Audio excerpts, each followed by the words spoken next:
पांडुरंग गुरुवर्य पांडुरंग महाराज भुले बाबांनी एक सांगितलेला दृष्टांत तेवढा तुमच्या समोर ठेवतो आणि माझी सेवा समाप्त घेतो. त्यांनी गुवाहाटीमध्ये खगीपूर नावाचं गाव आणि एका कडेला केसमपुरम नावाचं गाव. त्या दोन्हीही गावाच्या मधून सुंदर एक नदी वाहते आणि त्या नदीच्या किनाऱ्यावर घाट बांधलेला, इतका सुंदर घाट बांधलेला, ज्याला पूजा अनुष्ठान करायचं त्याच्यासाठी व्यवस्था, ज्याला संध्या करायची त्याच्यासाठी व्यवस्था, ज्याला गुरं पाणी पाजायचे त्याच्यासाठी व्यवस्था, ज्यांना धुणं धुवायचं त्याच्यासाठी व्यवस्था. इतका सुंदर तो घाट बनलेला होता की प्रत्येक जण स्नानाला सुद्धा त्या घाटावर यायचा. आणि त्याच घाटावरती एक मनमौजी नावाचा गुराखी रोज गुरं पाणी पाजायला यायचा. त्यांनी यायचं, गुरं पाणी पाजायचे. आणि एक ब्राह्मण देवा रोज तिथं संध्या करता यायचे. देवबाप्पा आपले स्नान करायचे आणि संध्या करता बसायचे. संध्या त्यांची संपली की त्यांनी प्राणायाम करावा, देवबाप्पांनी प्राणायाम करावा. आणि नेमकं त्याच टायमाला या मनमौजीने गुरं पाणी आणण्याकरता यावे. त्याने आपले ढोरं आणायचे, पाणी पाजायचे आणि पाणी पाजून निघून जायचे. पण रोज त्याच्या नजराला पडायचे ते देवबाप्पा.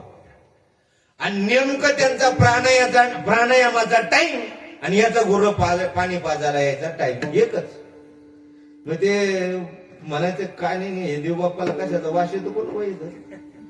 रोज पाहतो आपण तर काय नाही काय नाही, हे देवबाप्पा नाक दाबूनच बसतो. जाऊ दिलं त्याने. एक दिवस गेला, 2 दिवस गेले, आठवडा गेला, 15 गेला, रोजच त्याला रावलच नाही म्हणे आता किती दिवस दम काढायचा. सगळे लोक इथं आंघोळी करते, कोणी देवपूजा करतय, कोणी पाणी पितय, कोणी पूर्वीचे लोक नदीहून पाणी भरायचे, कोणी पाणी भरतय आणि काय नाही नाक दाबून बसत. विचारतच म्हणे अ देवबाप्पा, म्हणे काय काऊन नाक दाबून बसत. आता तिथे गुराखीत होता, मला काही आडमोठा म्हणायचं नाही पण त्याच्यापेक्षा काही वेगळा नाही. काऊन नाक दाबून बसत म्हणे तुम्ही.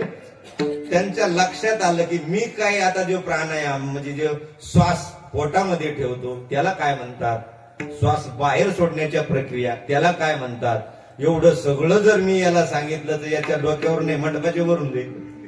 त्यापेक्षा याला शॉर्टकट सांगू म्हणून त्यांनी पटदेशी सांगितलं, मी नाक दाबतो ना तर मला देव भेटतो. नाक दाबतो तर देव भेटत म्हणे. हो, ते गेलं निघून डोरं घेऊन. आता बामन आहे, बामन काही खोटं बोलणार नाही, भेटत असं याला देव.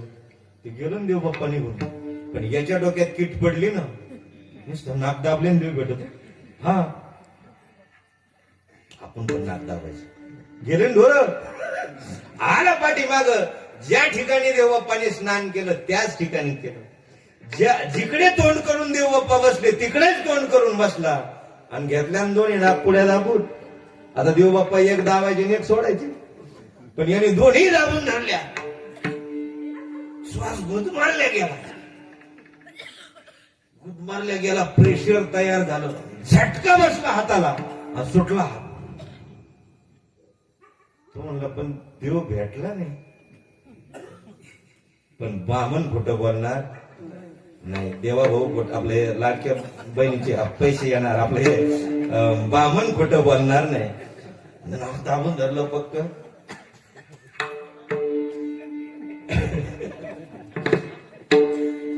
नाक दाबलेले त्यांनी पक्क. त्याला बरोबर माहिती कोणी कोण काढायचं म्हणून. असं पक्क नाक दाबलं देवा भाऊनी नाही, गुराख्याने नाक दाबलं. देव बाप्पा खोटं बोलणार नाही.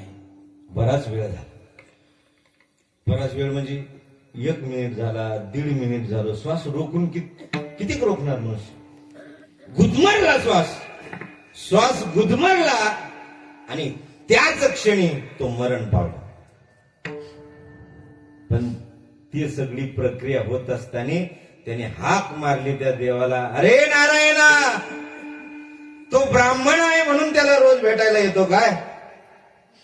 अरे मी अडाणी गुराखी आहे म्हणून मला तुला दर्शन नाही द्यायचं का. अरे तोही तुझी साधना करतो आणि मीही साधनाच करतोय ना. त्यांनी नाकच दाबलं त्याला रोज भेटतो, मी सुद्धा नाकच दाबलं ना रे, मला का भेटत नाही. मी असेल अवगुणी, असेल अन्यायी, नको ते अधर्म माझ्याकडून झाले असेल, पण मी तुझ्यासाठी नाक दाबलेला आहे. प्राण गेला तरी हरकत नाही, परंतु मी नाक सोडणार नाही. असा निश्चयपूर्वक नाक दाबलं, प्राण गुदमरल्या गेला आणि तो मनमोजी गतप्राण झाला. भगवान चतुर्भुज रूपाने प्रगट झाले.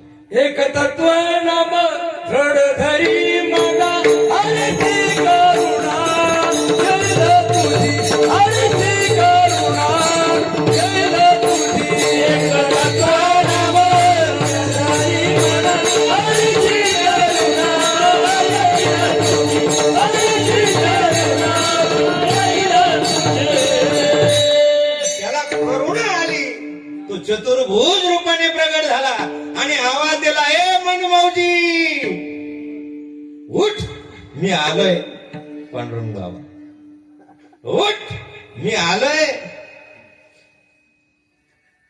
जसं झोपेतून मनुष्य उठावा त्याप्रमाणे तो उठून बसला. उठून बसला, पाहत होत देव म्हणजे तेजपुंज, मदनाचा पुतळा, चतुर्भुज भगवान परमात्मा. तो म्हटला, कोण रे तू? अरे ज्याच्यासाठी तू नाक दाबून बसला तो मी देव परमात्मा. तुझा तर लय उजाड पडला बा.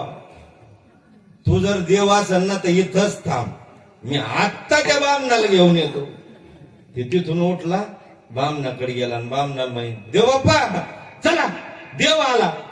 त्याला वाटलं कोणी कोणी याच्या नादी लागलो आणि कोणी कोणी नाही. आता देव आला, याला खायचा देव भेटतो. अरे देव आला, चला ना लवकर. त्याला विश्वास बसना ना, विश्वास बसना.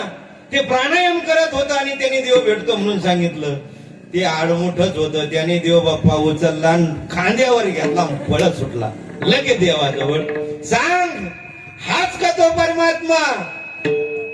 हाच का तो देव जो तुला रोज भेटतो? तो आज पण मला भेटायला आला. बघ, मला भेटायला आला तो देव. देव मला भेटायला आला. त्या देव बाप्पाने पहिलं लोटांगण त्या मनमौजीला घातलं. अरे मनमौजी, मी तर काय बोलून गेलो, पण तू तुझा निश्चय पक्का ठेवला. तू निश्चय ठेवला आणि माझ्या शब्दावर तू विश्वास ठेवला आणि निश्चय केल्यामुळे तुला देव भेटला. हाच रे तो, हाच शंख चक्र गदा पद्म सहित करी, तोच तो भगवान परमात्मा. तुला तुझ्या निश्चयामुळे भेटला. तया रीती दृढ मन करी साधा या कारण ज्ञान